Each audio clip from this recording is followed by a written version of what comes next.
Hi, I'm Mario Anderson, and welcome to In Focus Kentucky, the show where we take a look at issues that matter to you. Each week we talk directly to the lawmakers and community leaders who help shape policy and law that affects you. This week is National Agriculture Week, with National Ag Day falling on the 14th of March. Both recognition events are about educating consumers about where their food, fiber, and fuel come from.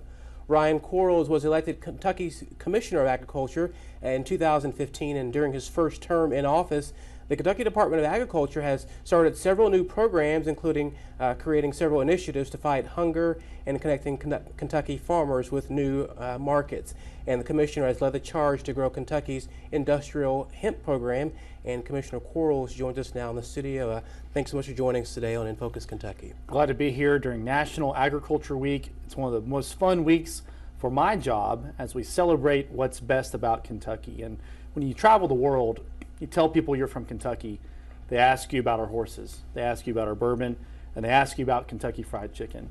And all three of those are agriculture products, and in our state, we are good at growing everything from apples to zucchinis and everything in between. And for me, it's an opportunity to tell a story to consumers who may not know where exactly their food comes from. And talk about this process that we've mentioned, that you've been in office since 2015, and I'm sure it's been a whirlwind the last several years, and even within the last year or so, you've been very active across the state, in Frankfort, but also in Washington, D.C. So how has just been the process of being the Agriculture Commissioner been so far for you? Being the Commissioner of Agriculture is a dream job. I oftentimes look back when I was in middle school, when I first saw Commissioner Billy Ray Smith working the lines at the Kentucky State Fair, and that's when the seed was planted for me, quite literally, to look at this as a dream job. I serve as a key communicator between our farm community, those 76,000 farms in our state, and our consumer, who increasingly wants to know more about where their food comes from.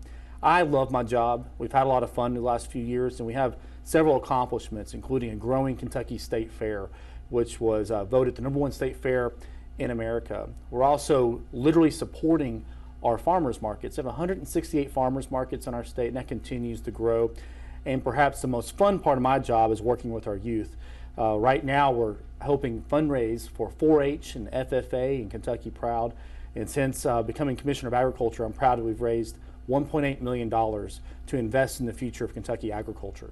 One of the big staples of your time and your term during office is wanting Kentucky to be in the front lines of a national leader in hemp production, hot topic in our state, but also across the country as well. But share with us why this has been a top priority for you. Industrial hemp connects Kentucky's past to its future. You don't have to look very far anywhere in Kentucky to see the vestiges and fingerprints of where industrial hemp once thrived in our state. Bringing it back to life, and with Leader McConnell's language and support from our federal delegation to legalize it once again for the first time in over 2 generations, gives Kentucky the opportunity to be first in something instead of last. Kentucky decided to lead on this issue, and today we're reaping the benefits. We have over 120 hemp companies in our state processing product that our farmers are growing. We have over 1,000 farmers signed up to grow hemp in 2019. With the potential of over 45,000 acres grown this year. Other states continue to look towards Kentucky, towards leadership, but I'm so proud that here in Kentucky, we took a plant that sometimes is often misunderstood, a plant that my great-grandfather grew during World War II when the U.S. Navy needed rope, and we brought it back to life. And the best part about it is that there's hundreds of jobs that exist today that simply did not exist a couple years ago because the Commonwealth decided to bring back a crop back from the dead, and we're making money, we are creating jobs, and we're creating an environment of innovation right here in our state. And let's talk about the Kentucky being the first state in the nation to apply for the USDA approval of its hemp program, and you personally were in Washington to deliver Kentucky's hemp plan.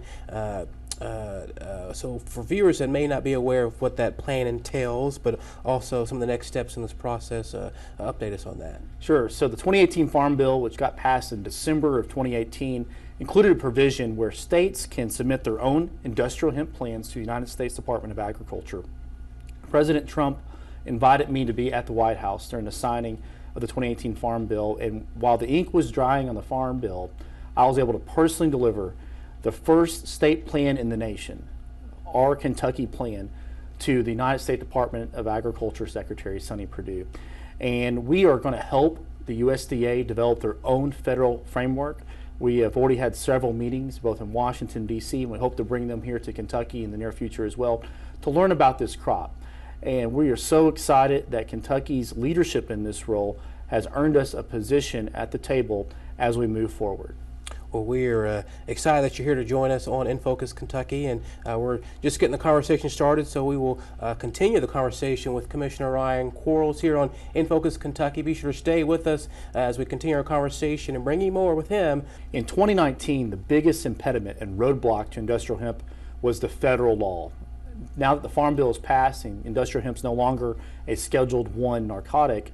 The biggest issue facing industrial hemp is getting our states organized to try to make our laws uniform, but also have tweaks that may be specific to a certain state, and also trying to figure out what the federal guidelines are going to be, say with like the FDA, the DEA, and the USDA.